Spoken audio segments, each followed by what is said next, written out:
భర్త ఇంటి ముందు భార్య మౌన పోరాటానికి దిగిన ఘటన నిర్మల్ జిల్లా కేంద్రంలోని శాంతినగర్ కాలనీలో చోటు చేసుకుంది. నిజామాబాద్కు చెందిన రమ్యకు బోధ్ పట్టణానికి చెందిన ప్రభుత్వ ఉపాధ్యాయుడు ప్రశాంత్తో 2013లో వివాహం అయింది. వీరికి 2 పిల్లలున్నారు. కాగా గత కొన్ని రోజులుగా ఇరువురి మధ్య గొడవలు జరుగుతున్నాయి. దీంతో రమ్య పిల్లల్ని తీసుకుని పుట్టింటికి వెళ్లింది.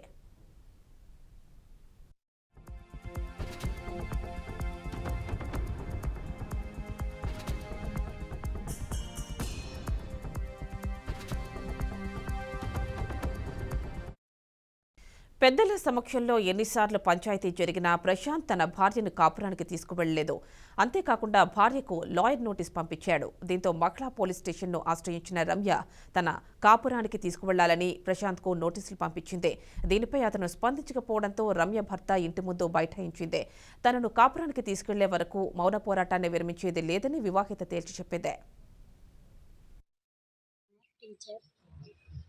మా ఆయన ఇంట్లో చిన్న చిన్న గొడవలకి నాతో గొడవ పడడం జరుగుతుండే. ఊరికని కట్నం విషయంలో కూడా తక్కువ ఇచ్చినామని నన్ను వేధిస్తుండే. పిల్లల్ని నన్ను పట్టించుకోలేకపోతుండే.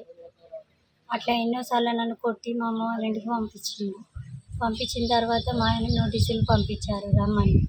అయితే సరే అని నేను కూడా వాళ్ళని తీసుకొని మా అమ్మ వాళ్ళని తీసుకొని కుల సభ్యుల మధ్య మాట్లాడినా కూడా ఆయన వినలేరు.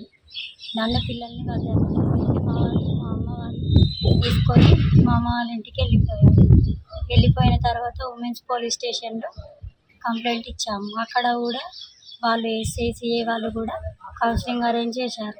కౌన్సిలింగ్ అరేంజ్ చేసినప్పుడు ఆయన వచ్చి కూడా వాళ్ళు ఎంతో నచ్చ చెప్పినా కూడా ఆయన వినకుంటే వాళ్ళు ఎఫ్ఐఆర్ ఫైల్ చేసి కోర్టుకు పంపారు. కోర్టుకు కూడా 4 ఏళ్ళు తిరిగాము. ఆయన తిరిగిన తర్వాత మొన్న జూలై 31 రోజు మాకు జడ్జిమెంట్ వచ్చింది తీసుకెళ్ళమని. జూలై 31 నుండి నేను